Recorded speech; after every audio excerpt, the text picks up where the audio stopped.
अस्सलाम वालेकुम।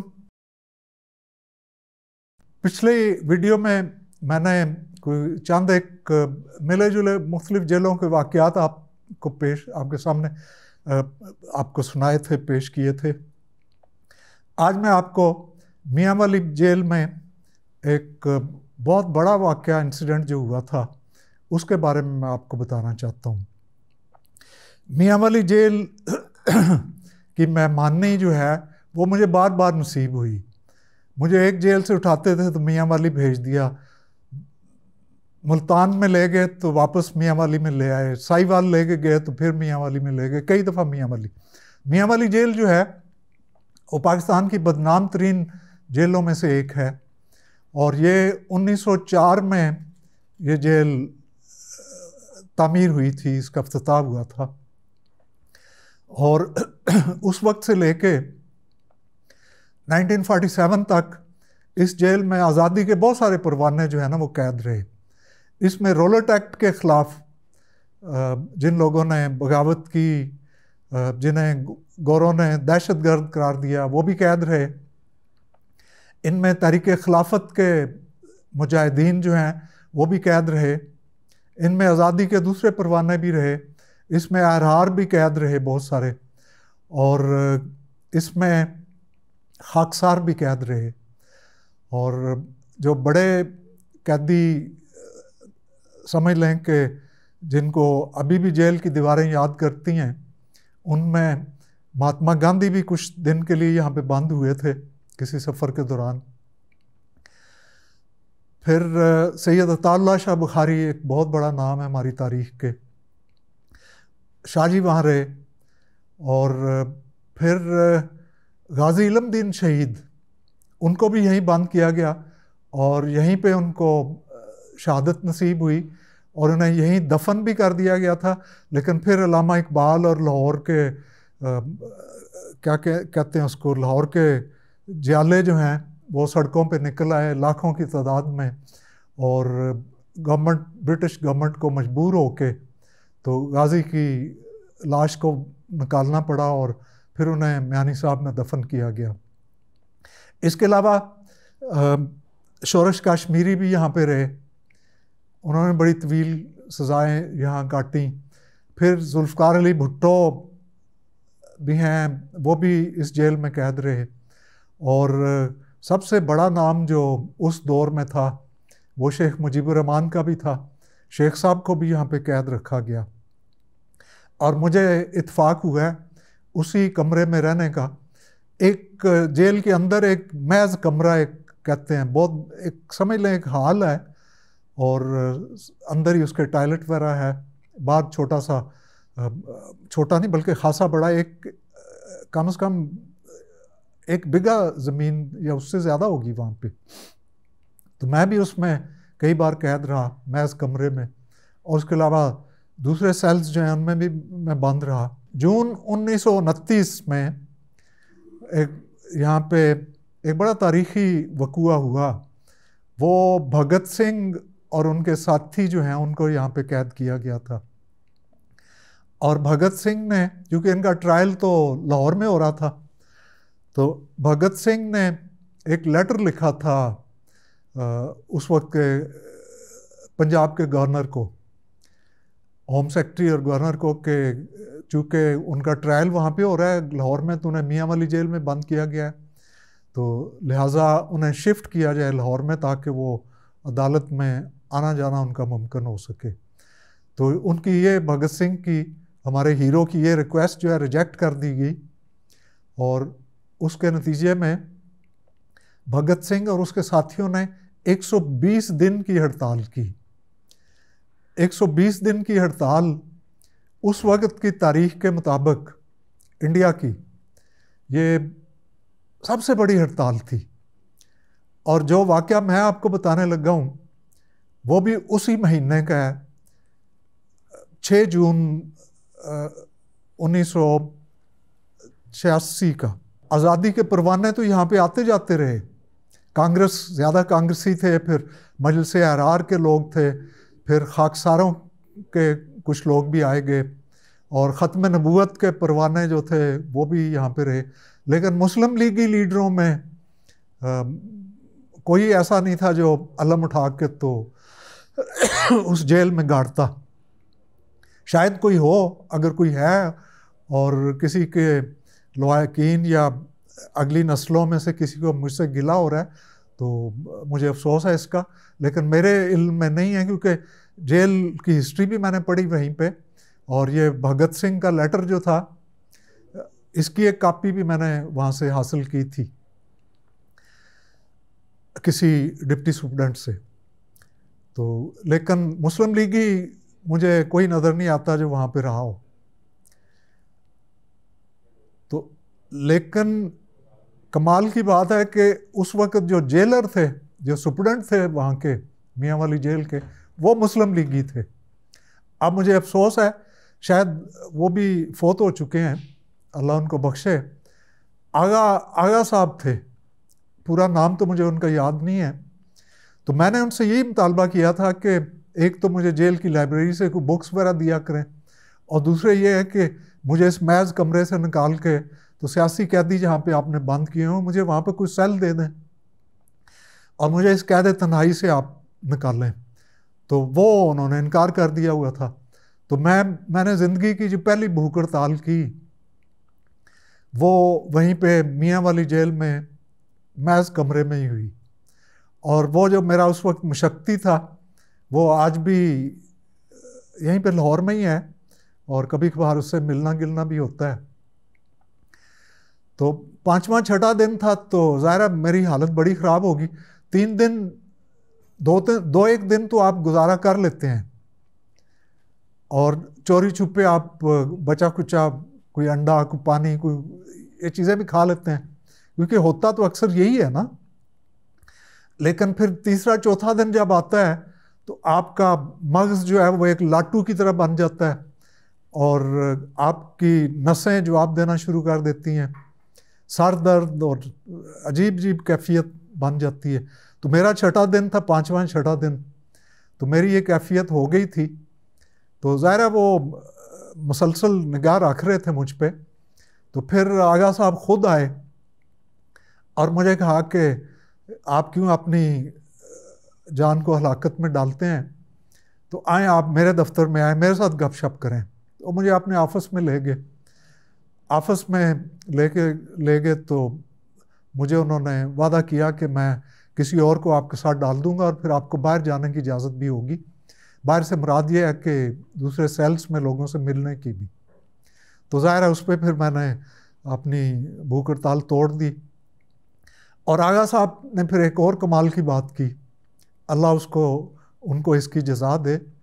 वो मुझे जेल की पूरी डेवड़ी, क्योंकि सुप्रीडेंट जब अंदर आता जाता है तो जेल की पूरी डेवड़ी खुलती है, और डिप्टी वगैरह आते हैं तो आधा दरवाज़ा खुलता है, और कैदी जब आता है तो वो छोटी खिड़की जो होती है बीच में से वो खुलती है। तो ये पहली दफ़ा थी कि जब मैं पिछली कई जेलों में आया गया कि पूरी जेल की डेवड़ी खुल गई और आगा बगैर हथकड़ी के आगा साहब मुझे बाहर ले गए। बाहर जेल का बड़ा खूबसूरत बाग था, और बागों से, फूलों से और बहारों से तो ज़ाहिर मेरा लड़कपन से ही रोमांस रहा था एक किस्म का। तो जब मैंने बाहर जाके इतने फूल देखे, इतने ग्रासी ग्राउंड देखा, तो मेरा ज़ाहिर है पूरे का पूरा जो है वो कैफियत जो है वो बदल गई। तो आगा साहब मेरे साथ कुछ 5-10 मिनट बाद टहलते भी रहे। ज़ाहिर है उन्होंने दूर दूर गार्ड्स भी खड़े कर लिए थे। तो फिर वो मुझे बाजू से पकड़ के तो कहने लगे चले आए चलें। तो मुझे फिर वो महज कमरे में बंद कर दिया गया। कुछ दिनों के लिए किसी एक दोस्त को उन्होंने मेरे साथ शिफ्ट किया, लेकिन फिर उसको वापस कर दिया गया। और फिर जब दोबारा दरवाज़ा बंद कर दिया तो मैंने दीवार फलांगने की कोशिश की, और दीवार फलांग के मैं जा रहा था तो फिर पकड़ा गया, फिर ला के मुझे बंद कर दिया गया। तो फिर उन्होंने सज़ा के तौर पे मुझे महज कमरा जो कि बादशाहों की रिहाइश के लिए बना था, हमारे जो बड़े लीडर थे सैयद अताउल्लाह शाह बुखारी और भगत सिंह, और मैं तो उनको बादशाहों के बराबर ही समझता हूँ कि वो तो उनसे भी बड़े लोग थे। तो मैज़ कमरा तो उनके लिए ही था। तो मुझे वहाँ से निकाल के उन्होंने एक जगह पे कुछ 4 चक्कियाँ थीं, चक्की जेल में सेल को कहते हैं, कोठड़ी को, तो मुझे उन्होंने वहाँ बंद कर दिया। और वहाँ बंद किया तो मैंने फिर एहतजाज किया, शाउट वोट किया कि मुझे दूसरे साथियों से मिलने की इजाज़त दो, तो वो इनकार हो गया। तो फिर इधर मैंने दीवार फलांगने की कोशिश की। मैं दीवार फलांग के तो निकल गया और फिर बहरहाल फिर पकड़ा गया। और फिर उन्होंने मुझे वापस जब लाए तो मेरा छत का पंखा जो था वो गायब था। अब आप अंदाज़ा लगाएं कि जून का महीना और क्या कहते हैं उसको, मियाँ वाली में आप हों तो आपकी क्या कैफियत होगी। ज़ाहिर पसीने में मैं नहा गया बिल्कुल। और फिर 2-3 दिन बगैर पंखे के मुझे गुजारा करना पड़ा। तो मैंने शाउट किया, कोई आया मिलने आया गार्ड वार्ड, तो उसको कहा मैंने पंखा मेरा किधर है, वो लाओ, और आगा साहब को बोलो कि मेरा पंखा वापस करें।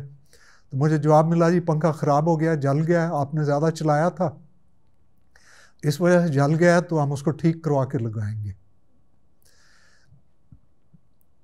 इसी एक आध रोज़ में हुआ ये कि मेरे साथ वाला जो हाथा था उसमें मुझे पता चला कि मलक मोहम्मद खान यहाँ पे बंद है।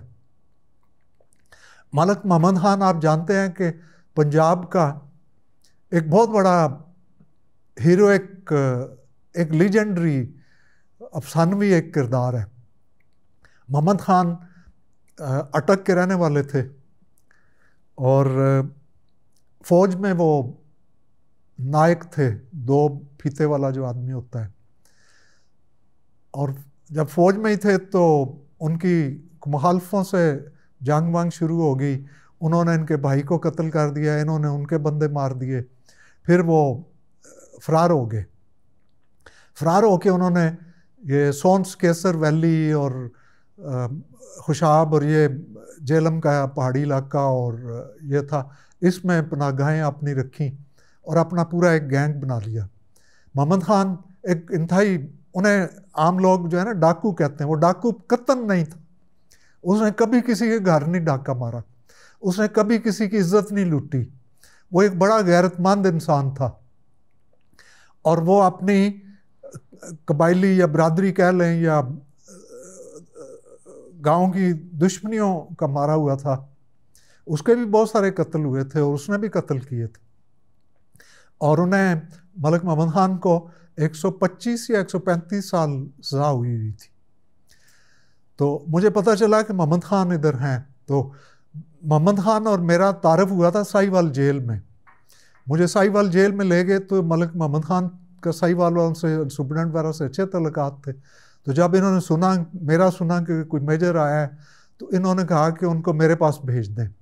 तो फिर मैं और मलिक मोहम्मद खान 2 अलग-अलग चक्कियों में, सेलों में बंद रहे। हमारी बड़ी दोस्ती हो गई, खाना पीना इकट्ठा था। मुझे पता चला कि यहाँ पे साथ वाले हाथे में मलिक मोहम्मद खान है। तो मैंने शाउट वोट किया, आवाज़ मारा, और जब उनको पता लग गया तो ज़ाहिर है उनके जेल वालों से तलक वलक भी रहते थे, लोग उनकी रिस्पेक्ट भी करते थे। तो एक दिन मलिक मोहम्मद खान ने रब्ता किया और जो बाहर हमारे दोनों हाथों के एक वार्डर खड़ा होता था, सिक्योरिटी गार्ड, उसको उन्होंने कहा कि मेजर साहब को निकालो और उनको मेरे दरवाजे के बाहर ले आओ। वो ना तो मेरे सेल में आना चाहते थे और ना वो चाहते थे कि मैं उनके सेल में जाऊं, क्योंकि इससे ख़राबी हो सकती थी। तो मुझे दरवाज़े में उसने खड़ा कर दिया और दरवाज़े के पीछे से मलिक मोहम्मद खान ने मुझे वेलकम किया और उन्होंने गार्ड को कोई अंदर से कोई पैसे भेजे कि तुम फ़लाँ चीज़ ले आओ उधर से। अब हम दोनों खड़े थे उधर। तो उन्होंने मुझे कहा कि जेल में बड़ा जुल्म हुआ है और ये सुप्रीडेंट जो है लालवानी, सरवर खान लालवानी, ये बहुत ही ज़ालिम आदमी है। मेरे इलाके के 6 कैदी हैं और उनकी इसने आधे आधे सर मूंड दिए हैं, आधी मूंछें काट दी हैं, आधी भवें काट दी हैं, आधी दाढ़ियाँ मूंड दी हैं। और उनका जुर्म यह है कि उनकी ट्रांसफ़र आई हुई थी और उन्होंने मुतालबा किया था कि हमें अटक जेल में भेजा जाए, जिसकी हमारी ट्रांसफ़र आई हुई है। लालवानी उनसे 8-10 हज़ार रुपये मांग रहा था। तो 8-10 हज़ार रुपये 1986 में तो बहुत बड़ी रकम थी, शायद 1 लाख से ज़्यादा ही बनते हों। तो वो गरीब लोग थे, कैसे देते? तो नतीजा ये निकला कि उन्होंने तंग आके तो नारे वारे मारे, शाउट किया। लालवानी ने उनको पनिशमेंट सेल में बंद कर दिया। और पनिशमेंट सेल वो मैंने देखा खुद भी, 4x4, 4 फुट ज़रबे 4 फुट का सेल था, अंदर से दीवारें भी कच्ची, और अंदर एक छोटी सी नाली थी जिसमें आपने पेशाब करना है, जो कुछ भी करना है, और लेटने के लिए जगह भी नहीं थी। तो मलिक मोहम्मद खान ने मुझे बताया कि उनके साथ ये हुआ है। तो अब हमने जनज़िया को लिखा है, गवर्नर जिलानी को भी लिखा है, लेकिन कोई कुछ नहीं कर रहा। तो अब मुझे और जेल में बहुत सारे लोग हैं, वो कहते हैं कि सिर्फ मेजर साहब अगर कुछ करे तो उनकी वहाँ से रिहाई हो सकती है, क्योंकि उनके आधे आधे सारवार और मूँछें और परवट्टे मूंड के, तो उन्होंने उनको पनिशमेंट सेल में बंद कर दिया था। तो हम दोनों ने वहाँ पे ये फिर तय किया कि फैक्ट्री जेल की बहुत बड़ी फैक्ट्री है मियाँ वाली जेल में, उसमें 300 से 400 तक लोग काम करते हैं, और उसमें बेहतरीन कालीन बनते हैं, दरियाँ बनती हैं, सोफ़े बनते हैं, और वाजेस बनते हैं, मिट्टी के बर्तन, चाइना क्ले के बर्तन, खूबसूरत गिफ्ट्स, बहुत सारी चीज़ें बनती हैं। और 300-350 कैदी वहाँ पे काम करते हैं इन खड्डियों पे और सारा कुछ। तो मलिक ने अरेंज किया, उसने कहा कि मैं कल फैक्ट्री लोग जो जाएंगे ना, मैं उनको कहेंगा कि फैक्ट्री जब बंद होती है, छुट्टी होती है, तो फैक्ट्री को बंद कर लेंगे, और उसके बाद वो मुतालबा करेंगे कि मेजर साहब को भेजो ताकि हम फैक्ट्री को फिर तब खोलेंगे, और पूरी जेल भी हड़ताल पे चली जाएगी। तो मैंने कहा ठीक है, फिर मैं तो तैयार हूँ इस काम की, इनकी मदद करने के लिए, बड़ा जुल्म हुआ है। तो एनीवे मैं अपने सेल में वापस आ गया, और उस शदीद गर्मी में और हब्स में रात तो सो तो सकता नहीं था आदमी, और ऊपर से इतना इतना मोटा मोटा मच्छर भी, और मेरे पास ना कोई दवाई थी, ना कोई मच्छर मारने के लिए चीज़, ना मच्छरदानी। तो रात भी इसी तरह बगैर पंखे की गुजरी। तो अगले दिन 3 बजे के बाद वो सुना कि फैक्ट्री से नारे बुलंद होने शुरू हो गए। पता चला जी कि फैक्ट्री में लोगों ने हड़ताल कर दी है, और फैक्ट्री की डेवड़ी जो है वो उन्होंने बंद कर दी है। और गार्ड ने आके मुझे कहा कि अंदर से मैंने ये सुना है कि कैदी मुतालबा कर रहे हैं कि मेजर साहब को भेजो, उन्हें भेजो तो हम ये एहतजाज ख़त्म करेंगे। मैंने उसको बोला कि मैंने नहीं जाना बिल्कुल, और अगर तुमने किसी को बताना है तो बता दो कि मैं बिल्कुल इसके लिए तैयार नहीं हूँ। थोड़ी देर बाद एक असिस्टेंट सुपरडेंट जेल वहाँ पे पहुँच गया, और बड़ा प्राउड किस्म का कैदियों के साथ बड़ी बदतमीज़ी करता था, और मेरे साथ वो अंग्रेज़ी बोलने की कोशिश किया करता था। और ज़ाहिर है वो मुझे वो चार्ली चैपलन से भी कोई आगे की चीज़ लगता था। तो वो पहुंच गया और वो कहने लगा कि मेजर साहब आपसे एक काम पड़ गया। मैंने कहा कहो। तो कहने लगा कि जेल में इस तरह फैक्ट्री बंद हो गई है, अंदर हमारे कुछ लोग भी हैं, तो आप मेहरबानी करें, वो कह रहे हैं आपको बुला रहे हैं, तो आप जाके तो उनको समझा दें। मैंने कहा भाई ये काम, मैं बड़ा तंग हूँ, पहले मैंने कैदियों के लिए मुख्तलिफ़ जेलों में बहुत लड़ाइयाँ लड़ी हैं और मैं बड़ी मुसीबतें काटी हैं, अब मैं मुसीबत नहीं काटना चाहता। तो फिर छत की तरफ उसने देखा तो कहने लगा ओ सर आपका पंखा किधर है, आप इतनी गर्मी में बगैर पंखे के रह रहे हैं। मैंने कहा तुम्हें आज पता चला है, तुम इस हफ्ते के इंचार्ज हो। कहता है मुझे कसम उठा ली उसने कि मुझे तो आज पता चला, मैं अभी पंखा लाता हूँ। और दौड़ा दौड़ा गया और थोड़ी बाद एक नया पंखा लेके आ गया। कहने लगा सर ये नया पंखा सुप्रिटेंडेंट साहब के घर पे लगना था। तो मैंने जब उनको बताया आया लालवानी साहब को, तो लालवानी साहब ने कहा है कि मेजर साहब तो हमारा मेहमान है, उसको बगैर पंखे के तुम लोगों ने क्यों रखा है। यानी हरकत देखें कि खुद ही पंखा उतरवाया और 5-6 दिन मुझे बगैर पंखे के रखा, और फिर नया पंखा लेके आके लगा के तो मुझे कहते हैं कि आप तुम्हारे मेहमान हैं। पंखा लग गया तो उसने असिस्टेंट ने फिर कहा कि सर आप चले ना आप। मैंने कहा नहीं, ये सवाल ही पैदा नहीं होता, मैं बिल्कुल नहीं जाऊंगा। तो तुम जाके उनको बता दो कि मैं इस काम झगड़े में पड़ने वाला नहीं हूँ। अच्छा, थोड़ी देर बाद डिप्टी सुप्रिटेंडेंट एक आ गया कि सर हमारी मदद करें आप, आपके अलावा कोई हमें इस मुसीबत से नहीं निकाल सकता, क्योंकि अगर सिर्फ कैदी होते तो हम निबड़ लेते, लेकिन अंदर हमारा एक डिप्टी सुप्रिटेंडेंट है, अंदर एक असिस्टेंट सुप्रिटेंडेंट है, 5-6 वार्डर्स भी अंदर बंद हैं, तो पता नहीं वो उन लोगों के साथ क्या करेंगे। तो आप मेहरबानी करके तो उनको समझाएं जाके कि वो हड़ताल ख़त्म करें। तो मैंने उसको भी इनकार कर दिया। मैंने कहा बाबा ये मेरा काम नहीं है, मैंने कैदियों की मदद करने के लिए बहुत कुछ भुगता है, अब मैं मज़ीद नहीं कुछ करना चाहता। अब इससे उन्हें यकीन हो गया कि ये आदमी बिल्कुल इंटरेस्टेड नहीं है हड़ताल में, और ना ही इसका कोई हाथ है इसमें। तो अब वो लिटरली मिन्नतों तरलों पे आ गए कि साहब को उन्होंने बुला लिया है, लाहौर बुला लिया है। तो डिप्टी ने कहा कि आप बराए मेहरबानी आप मेरे साथ चलें, मेरी तो नौकरी ख़त्म हो जाएगी अगर ये हड़ताल ख़त्म ना हुई तो जब मैंने देखा कि मिन्नतों तरलों पे आ गए हैं, तो असल मैं तो ख़ुद भी चाहता था कैदियों से मुझे रब्ता करना है, क्योंकि सारा हमारे प्लान का हिस्सा था, मलिक मोहम्मद ख़ान का और मेरा। ये तो मैं पंजाबी में जैसे कहता है ना, पहाड़ डाल रहा था, यानी अपना वज़न बना रहा था और अपना ये ज़ाहिर कर रहा था कि मैं कोई इंटरेस्टेड नहीं हूँ उस चीज़ में। तो खैर वो मुझे ले गया, और मियाँ वाली जेल की फैक्ट्री समझ लें कि एक छोटी जेल के बराबर है, उसकी भी इतनी 20-20 फुट फसीलें हैं और काफ़ी बड़ा आता है, जिसमें पूरा ज़ाहिर है कारखाने लगे हुए हैं अंदर हर किस्म का। तो बहुत बड़ी डेवडी है उसकी भी जेल की तरह। तो डेवडी के बाहर तो मेला लगा हुआ था, कोई 30-40 वार्डर खड़े थे, और इर्द गिर्द जो बाहर बैरकें थीं उनमें कई एक आध बैरक में तो लोग छतों पे चढ़े हुए थे, नारे मार रहे थे। अंदर फैक्ट्री के छतों पे लोग चढ़े हुए थे और 300-350 के करीब थे, वो नारे मार रहे थे। तो डिप्टी ने मुझे कहा कि सर आप इनसे बात करें और इनको बोलें कि ये ख़त्म कर दें। तो मैंने उनको मुखातब किया, ज़ाहिर है डेवडी की छत पे जो लोग खड़े थे, मैंने उन्हें मुखातब किया।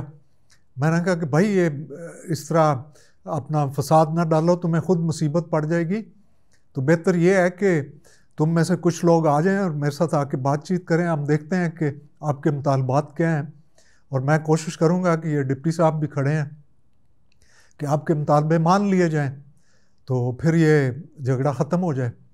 तो कैदियों ने ज़ाहिर है वो सारी सिखलाई पढ़ाई हुई थी, उन्होंने कहा जी नहीं, हम कतन नहीं मानेंगे जब तक आप खुद ऊपर नहीं आते। डिप्टी ने कहा कि सर आप बताएं अब क्या करें। मैंने कहा मैं तो ऊपर नहीं जाऊंगा, उन्होंने पहले अगर तुम्हारे आदमी कैद करके रखे हुए हैं तो फिर मैं भी उनमें शामिल हो जाऊंगा और फिर मैं भी यरगमाली बन जाऊंगा, तो मैं तो बिल्कुल जाने को तैयार नहीं हूँ, आप जाना चाहते हो तो जाओ। तो इससे ज़ाहिर है डिप्टी को और भी ज़्यादा यकीन हो गया कि इसका कोई तल्लक नहीं है इन लोगों से। कैदियों ने नारे मारने शुरू कर दिए कि मेरे साहब को ऊपर भेजो तो मामला हल होगा। तो घंटा एक ये कशमकश रही, और जब मैंने देखा कि कैदी अपना पूरा जोर लगा चुके हैं मुझे अंदर लाने के लिए, तो फिर मैंने डिप्टी को कहा कि ठीक है, अगर मेरे अंदर जाने से ये मसला हल होता है तो मैं तैयार हूँ फिर जाने के लिए। तो कैदियों ने डेवडी खोलने से तो इनकार कर दिया था, क्योंकि डेवडी खुलती तो वो 30-40 वार्डर जो हैं वो अंदर घुस जाते और उनकी हड़ताल ख़त्म हो जाती, स्ट्राइक ख़त्म हो जाती। तो कैदियों ने कहा कि मेजर साहब को सीढ़ी के ज़रिए ऊपर भेजो। तो सीढ़ी मंगवाई गई। सीढ़ी, जेल की जो सीढ़ी होती है वो आम तौर पे 2 वार्डर्स उठाते हैं, 20-30 फुट ऊंची होती है। ये फसीलों के लिए सीढ़ी होती है, बैरकों की छतों पे जाने के लिए। तो वो सीढ़ी जो है वो जंजीरों से बंधी हुई होती है, और वो जंजीरें जो वार्डर हैं उनकी बेल्टों के साथ बंधी हुई होती हैं। लेकिन ये चूंकि मौका बड़ा अजीब सा था, तो सीढ़ी कहीं पड़ी हुई थी, तो डिप्टी ने जो वार्डर खड़े थे उनको बोला कि फ़ौरन जाओ और भाग के तो सीढ़ी उठा लो। तो वो सीढ़ी उसी तरह उठा के ले आए। वो सीढ़ी के साथ कोई बेल्ट नहीं थी, कोई जंजीरें वगैरह नहीं थी, सीढ़ी उन्होंने दीवार के साथ लगा दी। तो मैंने कहा अच्छा ठीक है, डिप्टी को कहा, मैंने कहा अच्छा ठीक है, अब मेरे लिए दुआ करना कि अब पता नहीं मेरे साथ होगा क्या। ऊपर से कैदियों ने, जब मेरा हुआ कि मेजर साहब आ रहे हैं, तो ऊपर कैदियों ने भी नारा मारा और नीचे से वार्डर्स ने भी नारा मारा कि मेजर साहब जिंदाबाद, क्योंकि सबको इसी में अपनी जान छूटती नज़र आ रही थी। उन्हें कैदियों की फ़िक्र तो कभी हो नहीं सकती थी, उन्हें तो फ़िक्र थी उनकी जो उनके अपने अफसर्स अंदर बंद थे। सीढ़ी पे मैं आहिस्ता आहिस्ता ऊपर चढ़ना शुरू हुआ, और जब अभी 3-4 वो स्टेप रहते थे, क्योंकि ये लोग तो बहुत पीछे खड़े थे, कोई 50 गज पीछे खड़े थे पूरा मजमा जो है, और मैं सीढ़ी पे चढ़ रहा था दीवार के साथ। और सीढ़ी को नीचे से वो जो 2 गार्ड्स थे, इतना ये सनसनीखेज एक किस्म का ड्रामाई सा सिचुएशन थी कि वो भी सीढ़ी को छोड़ के तो ऊपर देख रहे थे कि एक फ़ौज का साबका मेजर, सजा याफ्ता मेजर जो है, वो सीढ़ी के ऊपर जा रहा है कैदियों के पास। तो जब मैं आखिरी 3 सीढ़ियाँ रह गई, तो मैंने उनको आहिस्ता से कहा कि जो ही मैं ऊपर पहुँचता हूँ तो सीढ़ी ऊपर खींच लेनी है। तो मैं जब जो ही ऊपर, वो मैं अभी ऊपर ही था, तो उन्होंने सीढ़ी को हाथ डाल लिए, नीचे थे वो, हाथ डाल लिए, और जो ही मैं ऊपर पहुंचा तो उन्होंने सीढ़ी फ़ौरन ऊपर खींच ली। अब सीढ़ी का खींचा जाना जो था, इससे क़यामत बर्पा होगी नीचे। और डिप्टी ने भी शोर कर दिया, वो नीचे खड़े थे, उनको गालियां दी माँ बहन की कि सीढ़ी तुमने कैसे छोड़ी। सीढ़ी ऊपर चली गई और मैं ऊपर चला गया। तो मैंने ऊपर जाके डिप्टी को कहा कि अब बस दुआ करना कि इंशाल्लाह मैं इन कैदियों के साथ अफाम तफहीम से काम लूँगा और ये मसला पुरअमन तौर पे हल हो जाए। अच्छा, अब मैं जब छत पे पहुंचा डेवड़ी के, और डेवड़ी से मैंने कहा कि कुछ लोग इधर ठहरो और बाकी नीचे उतरो। सबको नीचे उतरे, 200-250 लोग थे और नीचे उतरे। तो मैंने उन सबको एड्रेस किया। मैंने कहा बेवकूफ़ो, तुम लोग मारे जाओगे सारे के सारे, तुम्हारी तैयारी ही कुछ नहीं है यहाँ पे। अब जेल के बाहर भी एक तरफ एयरफोर्स बेस है, मैंने कहा बाहर आर्मी वाले पहुंच जाएंगे, कमांडोज पहुंच जाएंगे, और तुम्हारी क्या तैयारी है? उन्होंने तुम पे हमला करना है और वो तुमने जिन अफसरों को पकड़ा हुआ है उनको छुड़ा लेंगे और फिर तुम्हारी पिटाई होगी और कुछ भी नहीं मिलेगा तुम्हें। तो उन्होंने कहा सर करें क्या? मैंने कहा करो ये कि अपने लिए हथियार तैयार करो सारे के सारे। मैंने कहा मैं तुम्हें एक इन्फेंट्री पलटन या एक फ़ौज में ढालूंगा, तुमने अपने हथियार तैयार करना है। और हथियार क्या तैयार होंगे? मैंने कहा जो कालीन काटने वाले कुल्हाड़ी नुमा वो चीज़ होती है ना, उसके साथ डंडे वंडे लगाओ और वो जितनी ज़्यादा से ज़्यादा है वो तैयार करो।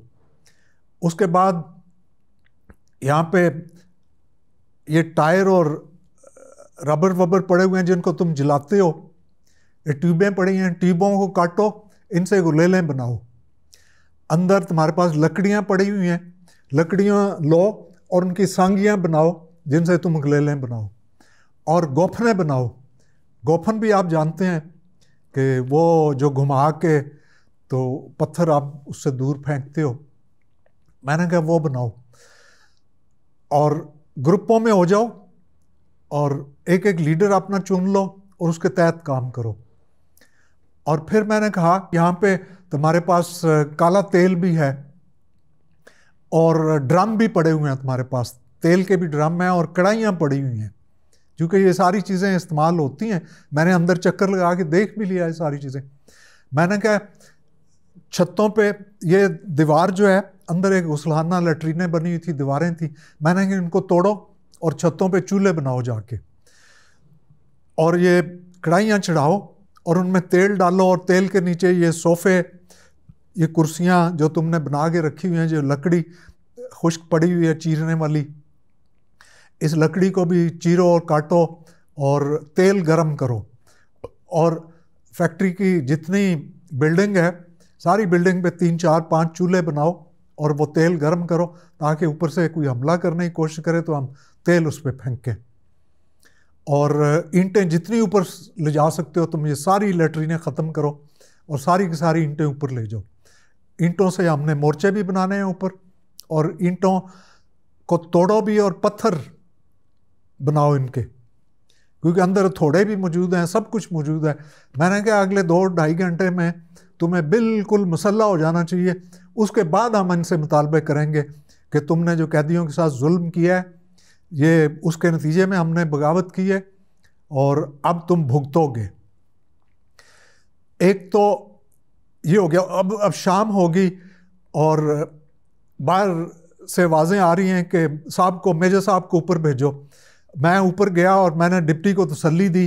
मैंने कहा कि मैं सब कुछ कर रहा हूँ और मैं राज़ी कर रहा हूँ लोगों को। अंग्रेज़ी में मैंने उसको कहा, मैंने कुछ लोग तोड़ भी लिए हैं इनके, कुछ लोग मेरे साथ शामिल हो गए हैं और मैं सब कुछ अरेंज करूँगा, आप फिक्र मत करो। अच्छा, मैं उसको ये कहा कि नीचे आ गया। ज़ाहिर इतनी देर में लाइटें भी जल गई, जेल के चारों तरफ तो सर्च लाइट्स लगी हुई थी और इर्द गिर्द टावर्स भी थे। टावर्स में ज़ाहिर हथियार भी होते हैं लोगों के पास, सेंट्री जो टावर में होता है, और नीचे सारे ये हथियार जो है ना वो ठकाठक शुरू हो गई और वो बनने शुरू हो गए। फिर मैंने 5-6 लोगों का एक स्पेशल ग्रुप अपना बनाया, जिसमें अहमद ख़ान, अकबर, मलक, सरदार ख़ान और इसी तरह कुछ और लोग भी शामिल थे जो पिछली जेलों में भी जिनसे मेरा तारफ़ हुआ था। या कुछ लोग तो, सरदार तो एक बहुत ही बहादुर आदमी था, मेरे खारियाँ के करीब ही एक गांव था, उसका रहने वाला था, अभी आजकल शायद इंग्लैंड में है। उस जैसे बहादुर आदमी मैंने कोई नहीं देखा। और सरदार ख़ान और ये जो मैंने ग्रुप चुना था मियाँ वली में, मैं कहता हूँ कि अगर मेरे पास इस किस्म के 100,000 आदमी हों तो मैं पानीपत में जाके इंडियन आर्मी से लड़ूं। ये ऐसे लोग थे। और फिर ये हुआ कि मैंने ये जो अपना इन ग्रुप था, जो अपना कमांडो ग्रुप मैंने बनाया, इनको मैंने एक तजवीज़ बताई। मैंने कहा कि मैं अब जा रहा हूँ, जो अंदर कैदी है ना तुम्हारे दफ्तर में, वो जो एक डिप्टी सुपरडेंट था और उसके साथ एक असिस्टेंट सुपरडेंट था और 3-4 जवान थे जेल के, उनको दफ्तर में बंद किया हुआ था कैदियों ने, बाहर से कुंडी लगा दी हुई थी। तो दफ्तर छोटा सा था, ज़ाहिर है मेरे लिए 10 रुपये 10 फुट का होगा। तो मैंने उनको कहा कि अब मैं जा रहा हूँ इनके पास, तुम्हारे कैदियों के पास, और तुमने आके, मैं थोड़ी देर उनसे बात करूँगा, तुमने आके ज़ोर से दरवाज़ा खोलना है और कपड़े इधर ढाटे बांधे होने हैं तुमने, क्योंकि अंदर लोगों के पास चादरें वादरें भी थीं और अंदर कपड़ा भी था जेल का, काले कपड़े भी थे जो सफाई सफाई के काम आते हैं। तो मैंने कहा ये तुमने बांध लेने हैं, तुम्हें चेहरे नज़र नहीं आने चाहिए, तो तुम 5 आदमी तुम अंदर घुसना और तुमने हमला करना है उन 5 जेल के अफसरों पे, और फिर मैं तुम्हें रोकूंगा और फिर तुमने रुक जाना है। लेकिन उनको जो गाली गलौज और जो कुछ कहना करना है तुमने वो बेशक आज़ादी से करना। अच्छा, फिर यही हुआ कि मैं जेल के फैक्ट्री के ऑफिस में दाखिल हुआ तो वो डिप्टी सुपरडेंट और फ़ौरन वो सारे खड़े हो गए और सारे कहने लगे कि सर अल्लाह का शुक्र है आप अंदर आ गए हैं, क्योंकि आपके आने की वजह से हमें यकीन हो गया है कि अब हमारी ज़िंदगियां बच जाएंगी, वरना ये तो बड़े ज़ालिम लोग हैं, आपको पता है ये सारे कातिल हैं, सारे डाकू हैं, सारे चोर हैं। मैं सुन रहा था कि असल डाकू, चोर, जानी, और वो डिप्टी सुपरडेंट जो था उसकी शोहरत ये थी कि जेल में कोई भी खूबसूरत लड़का आ जाए तो वो पहली रात उसके साथ बसर करता था। अब क्या बताऊं, तो वो अब चूंकि वो काबू में आए हुए थे और उन्होंने कहा कि ये मेजर साहब जो है ये भी अंदर आ गया है, तो ये भी शायद इनके काबू में आया है या क्या है, तो चलो आ गया है तो हमारी जानें बच जाएंगी। तो जब मैं दाखिल हुआ तो सारे खड़े होके, कोई अटेंशन हो गया, किसी ने मुझे सलूट मारा। तो एक कैदी की ये इस्तकबाल पजीराई शायद ही कभी हुई होगी किसी जेल में जो मेरी हुई उन अफसरों के सामने। बहरहाल अभी तो बहुत कुछ है जो देखेंगे आप।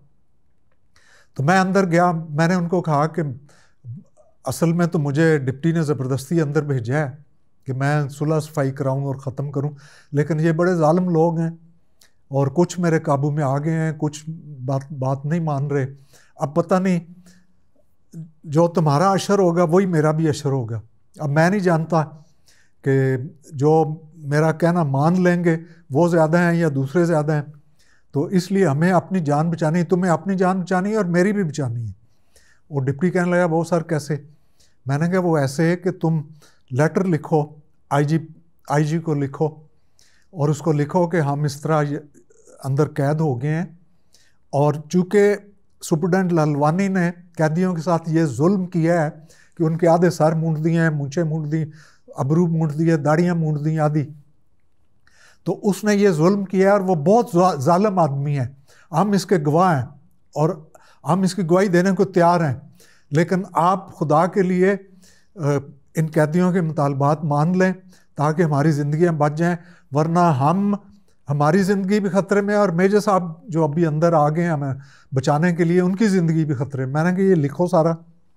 अच्छा, उसने वो लिखा, दूसरों ने साथ अपनी गवाहियाँ डाली, मैंने अपना भी साइन वाइन किया और हाँ, इतनी बात हुई। जब ये सारा कुछ हो गया तो मैंने उनसे कहा कि अच्छा मैं बाहर किसी तरह जाके तो बताता हूँ कि किसी तरह मैं छत से नीचे ये रुका फेंकूँ। तो उनसे इशारा मुकर्रर हुआ था कि जो ही मैं दरवाज़ा खोलूँगा तो वो अंदर दाखिल हो जाएंगे, वो कमांडो ग्रुप। जो ही मैंने दरवाज़ा खटखटाया क्योंकि बाहर से कुंडी लगी हुई थी, मैंने दरवाज़ा खटखटाया तो दरवाज़ा खुला और गरज से उन्होंने दरवाज़ा दोनों पट मारे और वो 5-6 लोग जो हैं ढाटे बांधे हुए, अब रात का वक्त था, ढाटे बांधे हुए तो अंदर दाखिल हो गए।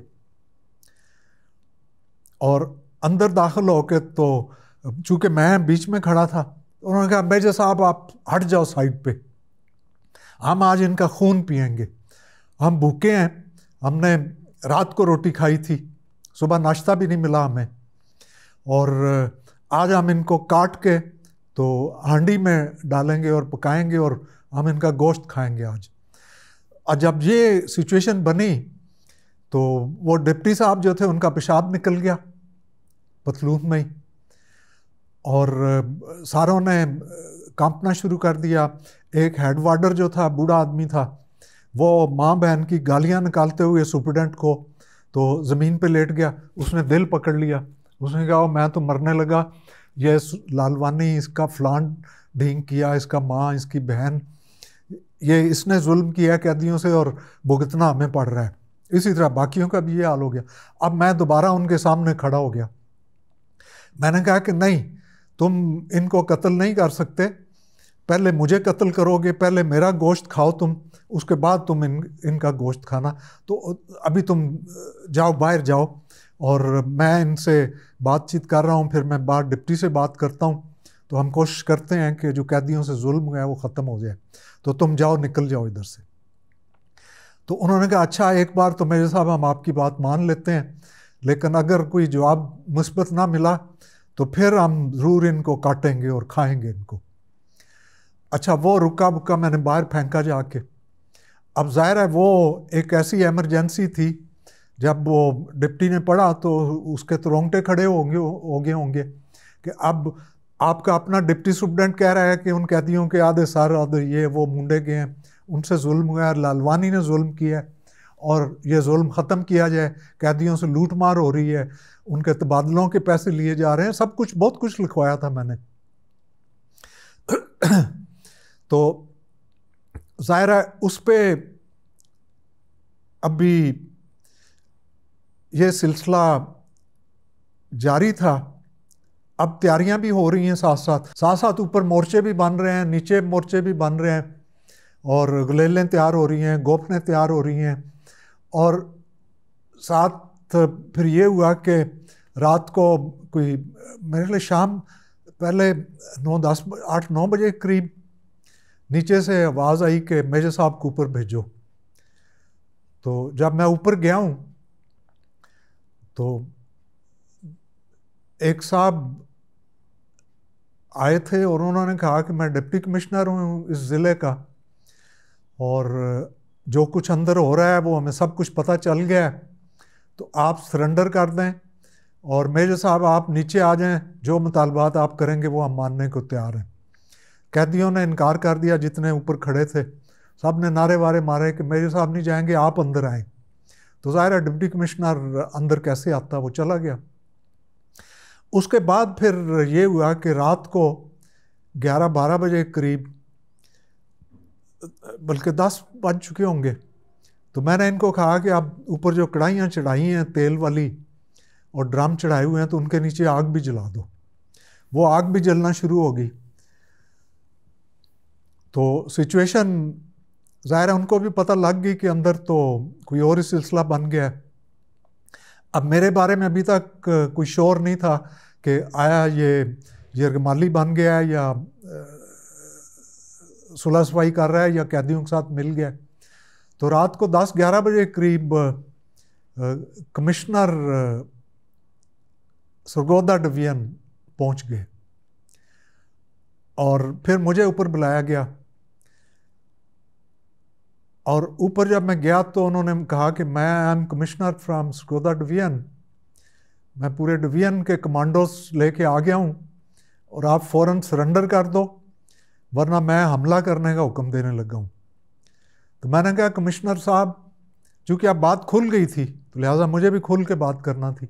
मैंने कहा कमिश्नर साहब, आप एक सिविल डिवीजन के कमांडर हैं, सिविल डिवीजन के एक सिविलियन कमिश्नर हैं, मैंने एक इन्फेंट्री डिवीजन में जंग लड़ी हुई है इंडिया के साथ, और 1 साल से ज़्यादा नहीं बल्कि 3-4 साल मैं मैदान जंग में रहा हूँ, मशरक़ी पाकिस्तान से लेके तो कश्मीर नीलम वैली तक।